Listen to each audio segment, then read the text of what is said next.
Hello friends, आज का हमारे वीडियो को टॉपिक रहेगा Puritan restoration and new classical age. और मैं आपको फिर से बता दूं कि हम इन सब के जो बारे में पढ़ेंगे उसमें हमारा मेन फोकस रहेगा अबाउट फिक्शन, कि इन तीनों एजेस में फिक्शन का क्या स्टेटस था।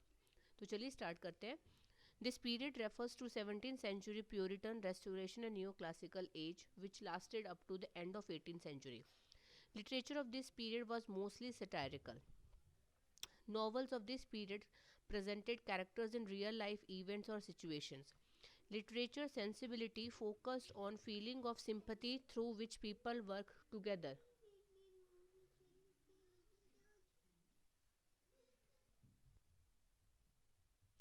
तो अब देखते हैं Puritan age. The Puritan age is name after the rise of the Puritan movement in England in the 17th century. वैसे तो मैंने ऑलरेडी इनके ऊपर अलग से वीडियो बनाई है, वो डिटेल्ड वीडियो है जिसमें आपको पता चल जाएगा कि प्योरिटन एज क्या थी, कब तक थी और उसमें उसको प्योरिटन क्यों बोला जाता है। तो मैं इसमें बिल्कुल शॉर्ट में आपको सिर्फ बताऊंगी क्योंकि हमारा फोकस सिर्फ इन एजेस के फिक्शन के बारे में है। The period from the accession of Charles one in 1625 to the revolution of 1688 was filled with a mighty struggle। तो चार्ल्स वन के शुरू होने पर प्यूरिटन एज शुरू होती है। Puritan were group of English speaking Protestant who were dissatisfied with the religious reformation movement carried out during the reign of Queen Elizabeth. तो Queen Elizabeth के टाइम पर तो प्यूरिटन ग्रुप थे इंग्लिश स्पीकिंग वाले जिनको मतलब एलिजाबेथ के time पर जो चर्च का जो रिफॉर्मेशन चल रहा था रिलीजियस, वो उनको पसंद नहीं आया था। उनका मकसद था कि हमको चर्च को प्योरीफाइड करना है। उनके जो काम थे, जैसे वो लोगों को अपॉइंट करते थे।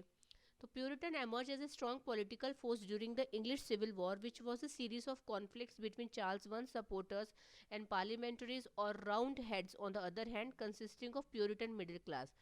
तो दो अलग अलग लोगों के बीच में जो वॉर थी, जो इंग्लिश सिविल वॉर थी, उस सीरीज की वॉर में से प्यूरिटन एमर्ज हुए थे।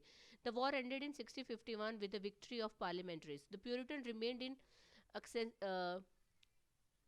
ascendancy till 1660 when Charles II was restored to the throne। Puritan though narrow minded and repressive aim for religious and civil liberty. तो उनका मकसद सिर्फ था कि हम लोगों के जो रिलीजियस जो पर्पस चल रहा है हम उसको फ्री कर दें, मतलब लोगों को उनके अंडर नहीं रहना पड़े। तो अगर इस एज के हम लिटरेचर की बात करते हैं, literature of Puritan age was characterize by spirit of sombreness, confusion and pensiveness. इन तीनों का मतलब ही होता है सैड, मतलब दुखी, मतलब ऐसा उनका लिटरेचर था। Some of the literally then had the tendency to look backward for the golden and some literally figure wanted to look forward for a better word and the threat of hope and fresh vitality and youth. तो मतलब कुछ लोग तो backward देखकर लिख रहे थे, कुछ फॉरवर्ड देखकर नया कुछ लिखने के प्लान थे।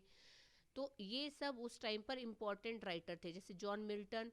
The Puritan spirit find its noblest expression. तो अगर हम प्यूरिटन स्पिरिट की बात करें तो उसमें जॉन मिल्टन का नाम आता है और बाकी इस एज के ये सारे राइटर्स के नाम थे।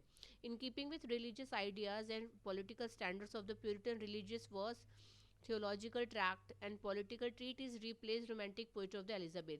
तो प्यूरिटन के टाइम पे रिलीजियस और थियोरटिकल ट्रैक इन सब चीज़ों के ऊपर लिखी जाती थी, जो एलिजाबेथ के टाइम पर इनको उन्होंने चेंज करके रोमांटिक पोइट्री ले ली।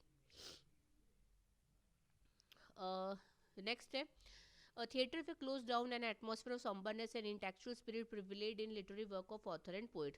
क्योंकि वो लोग क्या चाह रहे थे कि लोग चर्च को लेके ज़्यादा करे, तो उन्होंने थिएटर वगैरह बंद कर दिए थे। Prose in age of Puritan. तो प्यूरिटन के टाइम पर अब हम देख लेते कि वो क्या था उनका, मतलब प्रोज कैसे थे। As Puritan emerged more on religious belief, purity and realism, fiction as such doesn't find proper place in this period। तो ये सब तो चल रहा था लेकिन फिक्शन को उतनी प्लेस नहीं मिली थी। There is a dominance of satire, scepticism, introspection, self conscious and self criticism. तो क्या चीज़ों का डोमिनेंस था? इन चारों चीज़ों का था। सटायर का मीनिंग आपको पता है, सेप्टिसिज्म का मतलब होता है फीलिंग ऑफ डाउट, और self consciousness, self criticism. Introspection का मतलब होता है process of thinking deeply to examine your idea, अपने आप के बारे में सोचना। तो मतलब ऐसी चीज़ों के ऊपर ज़्यादा लिखा जाता था, ये सारी चीज़ें ज़्यादा चलती थी, लेकिन फिक्शन पर ज़्यादा ध्यान नहीं था। तो main prose writer during this period wrote personal journal, historical narrative, poetry, biographies and ऐसे। Some essays indulge in delineations of character. Writers like John Earl, Sir Thomas Aubrey, Thomas Fuller are the essay writer who deal with different types of character. मतलब character sketch इतना अच्छा लिखते थे वो लोग, मतलब जो ऐसे लिखते थे उसके अंदर पूरा, मतलब जिस चीज़ पर लिख रहे हैं उसका पूरा कैरेक्टर डाल देते थे. But mainly prose during the Puritan period is dominated by Christians religious writing. तो जब तक प्यूरिटन का टाइम चल रहा था तब तक तो प्रोज में वो लोग सिर्फ क्रिश्चियंस रिलीजियस राइटिंग के बारे में लिखते थे, उनको सुधारने के बारे में. John Milton's prose is remarkable for his use of language. His prose work has significant passages which show the power and harmony of our English speech. तो ऐसा लिखते थे, जो जॉन मिल्टन जो लिखते थे वो हमारी नॉर्मल इंग्लिश स्पीच में आता था, मतलब ऐसा लिखते थे वो. तो Milton is best known for his epic poems like Paradise Lost, Paradise Regained and Samson Agonistes. तो ये सारी उनकी ऐसी राइटिंग है जिसको जब आप पढ़ेंगे तो आपको समझ में आ जाएगा कि उनकी लिखने की जो स्टाइल था वो इजी तो था, लोगों को पसंद भी आता था. Among his prose writing are letters, pamphlet, political tracts and essays such as education and generous, मतलब वो हर चीज़ लिखते थे. उसके बाद आता है हमारा कैरेक्टर्स राइटर. अब कैरेक्टर्स राइटर्स क्या होते हैं? Some other worth mentioning prose writer here are some figure who called character writers. These character writers have a close affinity in a satirist in verse like Joseph Hall, Thomas Overy, George Herbert and Thomas Fuller are the greatest of writer in this genre.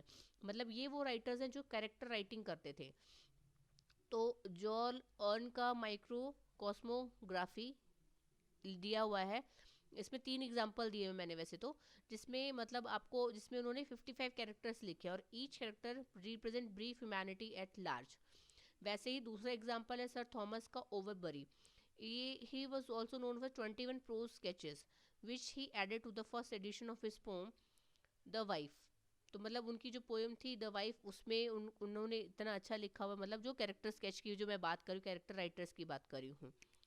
His concern with manner pushes out truth with reality. And the character writer है George Herbert, उनका काम है the country person.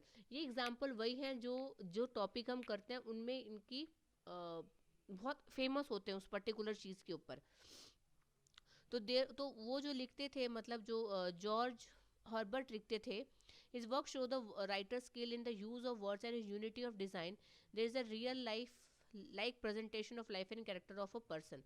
तो जब हम इन चीज़ों को पढ़ते हैं तो हमको ऐसा नहीं लगता कि हम कोई अलग चीज़ पढ़ रहे हैं, वो आपको बिल्कुल लगेगा कि आप ऐसे इंसान से मिले हो, या आप मतलब बिल्कुल रियल लाइफ फिगर जैसा लगता है. Thomas Fuller is one of the greatest writer who ever touched the character sketch. His work, The Holy State and Profane State, is one of the greatest book in this genre. Again ये दो important है. Richard Baxter largely remained self-taught. तो उन्होंने कहीं से सीखा नहीं था, उन्होंने सेल्फ ही अपना किया था. तो उनकी जो सीरीज ऑफ वर्क है, जैसे द रिफॉर्मर पेस्टर और कॉल ऑफ द अनकन्वर्टेड, जो ट्रूथ कैथोलिज्म को शो करता है. तो ऐसी बहुत सारी चीज़ें हैं, बहुत सारे एग्जांपल्स हैं. दूसरा हमारे इसमें आता है restoration age. The period from 1660 to 1700 is known as the Restoration Age. Since a Restoration Age, England was with King Charles II coming to monarch the throne in 1660. तो चार्ल्स टू के आने के बाद जो रेस्टोरेशन हुआ, जो changes हुआ, जो उसको बोला जाता है. The restoration of monarch was accompanied by the री ओपनिंग ऑफ इंग्लिश थिएटर, जो पिछले में बंद हो गए थे, प्यूरिटन्स ने बंद कर दिए थे, तो चार्ल्स टू के टाइम पे खुल गए थे. And the restoration the church of England as a national church बना दिया था कि नेशन उसको देखेगा. After Charles two died his brother James took over the throne. Afraid of the policies James two right has introduce. William third remove James in 1688 and took over the English throne in 1869. मतलब James to को हटाकर James William 3 बन गए थे. और इस act को बोला जाता था ग्लोरियस रेवोल्यूशन, क्योंकि इसमें ट्रांसफ़र ऑफ पावर हो गया था लेकिन एक भी वॉर नहीं हुआ था, मतलब इसमें कोई वायलेंस नहीं था, कोई ब्लडशेड नहीं हुआ था।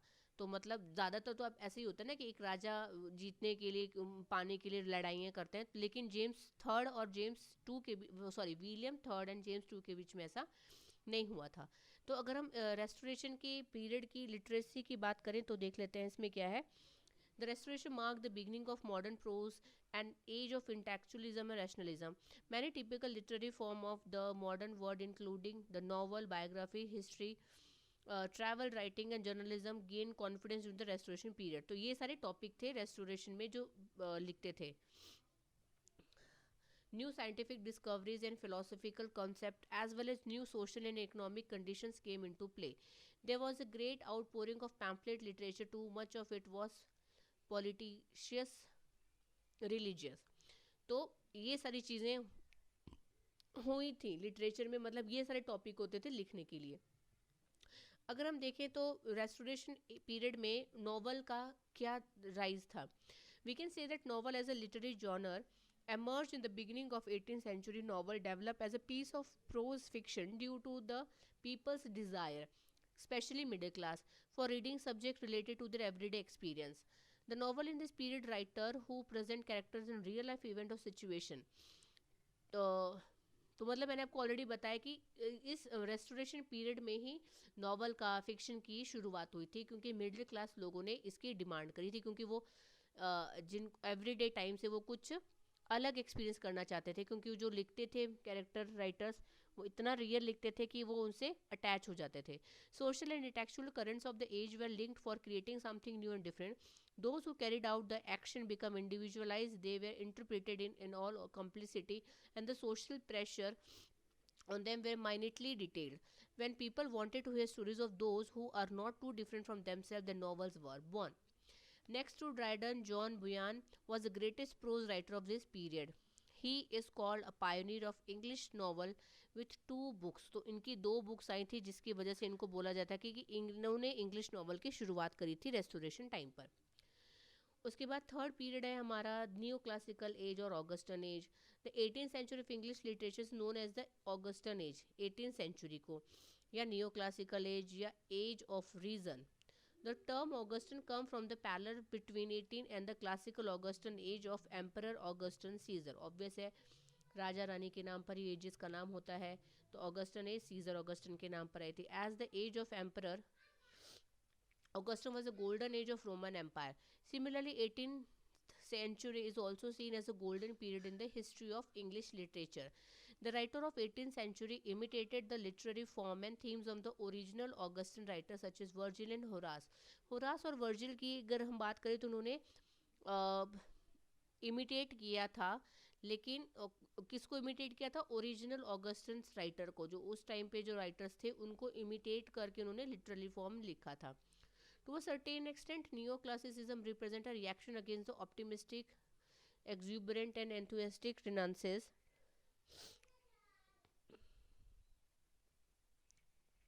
एक सेकेंड, कहाँ गया?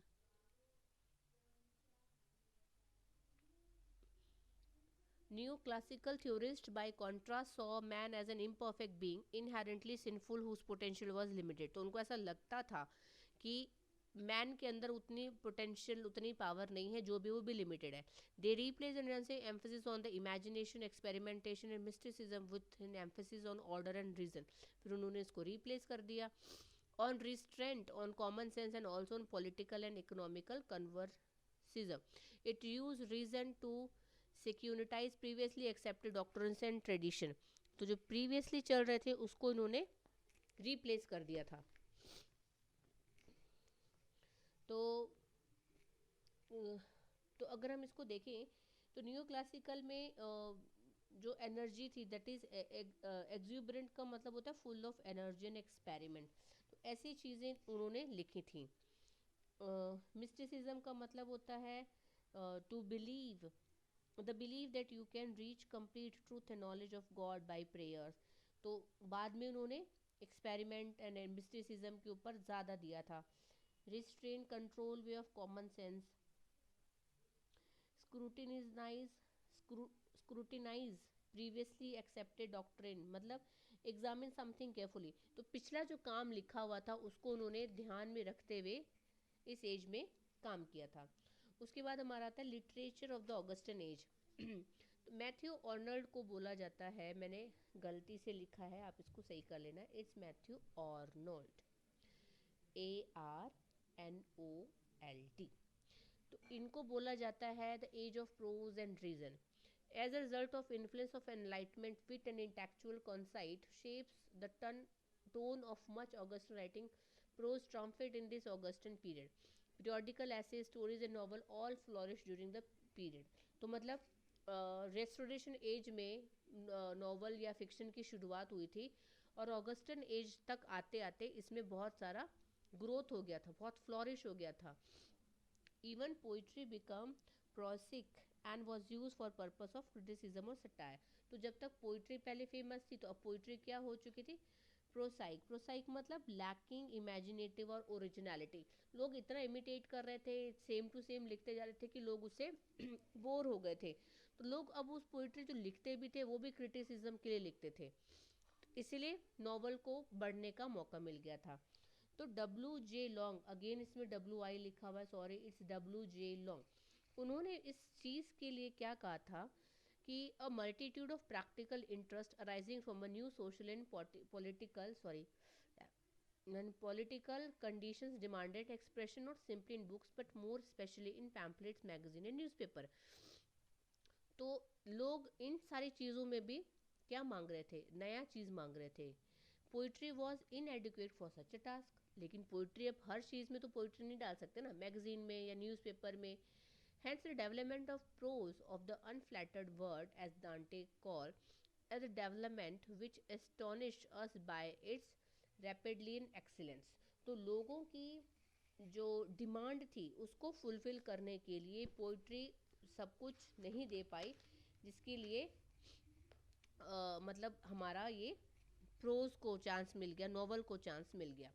Nature was an important influence on Augustan writer. वो नेचर पर लिखते थे, लेकिन examine the enduring truth of human nature.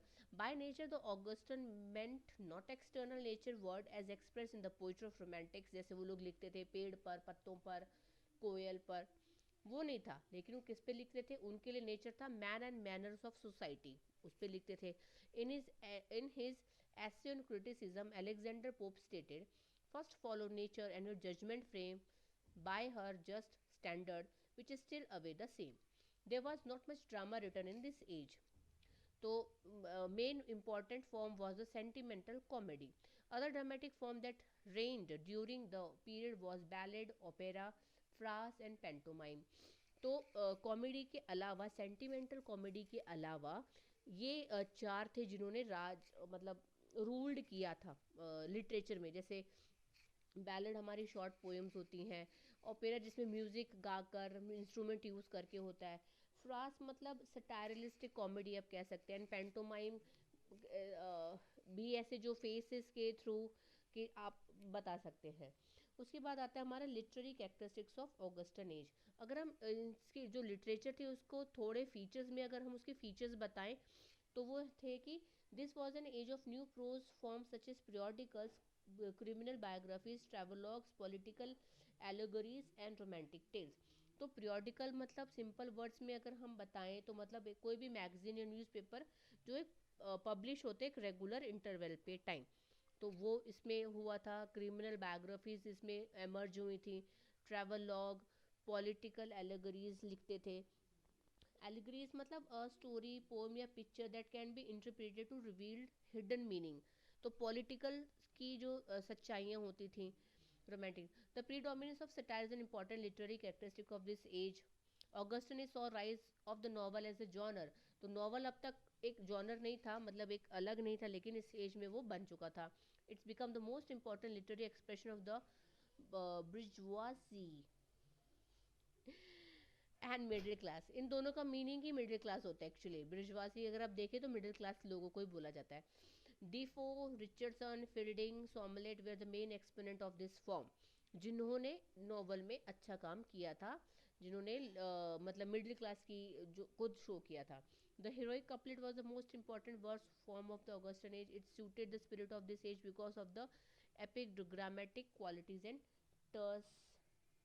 terseness. Terseness and epigrammatic का दोनों का मीनिंग ऑलमोस्ट सेम होता है. शॉर्ट, ब्रीफ एंड अम्यूजिंग, मतलब छोटी छोटी हीरोइक कपलेट्स लिखते थे. Sentimental comedy was a new dramatic form that become popular during this age, but later burlesqued by writers such as Goldsmith. उसके बाद अगर हम इस एज की लिटरेचर देखें तो लिटरेचर ऑफ सेंसिबिलिटी का क्या मीनिंग है. Literature of sensibility refers to a particular type of literature written during the latter half of 18th century which focus on feeling of sympathy and sensibility. समझ ही गए आप. उसके बाद है by sensibility was meant by an ability to emotionally respond to beauty and sublimity. सबलिमिटी का मतलब होता है वेरी ग्रेट एक्सेलेंस और ब्यूटी. तो वो लोग इन चीज़ों के ऊपर उनका ये मतलब होता था सेंसिबिलिटी का. It was a revolt against philosophy of Hobbes. जो हॉब्स ने जो फिलोसफी लिखी थी उसके अगेंस्ट में सेंसिबिलिटी लिखी गई थी. और अदर 17th सेंचुरी के जो फिलोसफर थे, जो जिनको लगता था कि ह्यूमन बीइंग बहुत सेल्फिश है, बहुत ग्रीडी है, लेकिन उन्होंने उसका अलग फॉर्म दिखाया था. नेक्स्ट है defining sensibility as an important ideal of 18th century. Charles Shusman stated that sensibility in contrast poet sympathy as the primary mode through which social being work together. It content that people will abet by social mile through mutual respect, even or perhaps especially those at top of the social hierarchy.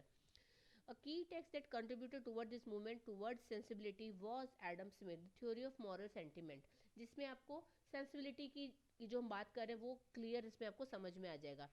Smith claimed that even though humans do have a natural tendency to look after their own self, yet they also endowed with the natural sympathy as social creature. तो वही same चीज़ मैंने आपको बताया कि जो 17th century के जो philosopher थे, जैसे उनमें एक का नाम हॉब्स था, जिन्होंने बोला था कि ह्यूमन बीइंग सिर्फ सेल्फिश क्रिएचर है. तो लिटरेचर ऑफ सेंसिबिलिटी लिख के दूसरे राइटर्स ने एक रिवॉल्ट टाइप का क्रिएट कर दिया, जिन्होंने बताया कि बेशक ह्यूमन अपने बारे में पहले सोचता है, लेकिन कहीं ना कहीं वो दूसरे क्रिएचर्स के बारे में भी ज़रूर सोचता है. लाइक नेचुरल सिंपथी उसके अंदर होती है as a social creature. Social means ही ग्रुप ऑफ, मतलब लाइक सोसाइटी का मीन्स आप अकेले नहीं ना, आप लोगों के साथ रहते हो तो उनके साथ आप कॉन्वर्सेशन करते हो, आप उनके साथ बिहेव करते हो. तो मतलब सेंसिबिलिटी में लाने का मतलब ह्यूमन का अलग नेचर दिखाना जो इससे पहले नहीं दिखाया गया था. Apart from Smith philosophical theories, the popularity of the novel of Jean Jacques Rousseau's such as Julie, उन्होंने जूली लिखा हुआ था. Emphasis on अल्ट्रूइज्म. अल्ट्रूइज्म का मतलब होता है सेल्फलेस, मतलब अपने बारे में नहीं सोचकर दूसरों के बारे में सोचना. इस नॉवल का मीनिंग यही है, मतलब उस नॉवल के अंदर जो थीम है वो इसी टॉपिक पर है. Refined sensibility and benevolent feeling and the development of appetite for literature of sensibility. तो भूख लोगों की बढ़ गई थी इस चीज़ के ऊपर लिखने के लिए, हम और ज़्यादा लिखें. The novel of sensibility exalted feeling above reason and raise the analysis of emotion to a fine art. तो इन्होंने इमोशन को भी एक बहुत अच्छा आर्ट बना दिया था. तो जैसे इसमें मैंने 2-3-4 एग्जाम्पल दिए हुए हैं जो नॉवेल्स हैं अबाउट सेंसिबिलिटी की. While sensibility and the discussion of it is prominent in the novel, but is dealt with in poetry and drama as well. तो सिर्फ मतलब नॉवेल्स में नहीं था, सेंसिबिलिटी लोगों ने जब लिखना ही शुरू किया तो उन्होंने पोइट्री और ड्रामा में भी इस चीज़ को डालना शुरू कर दिया. ये कुछ एग्जांपल्स हैं अगेन जो इस बात को प्रूव करते हैं. तो आई होप आपको वीडियो समझ में आई हो, अंडरस्टैंड की हुई हो. Thanks for the watching the video.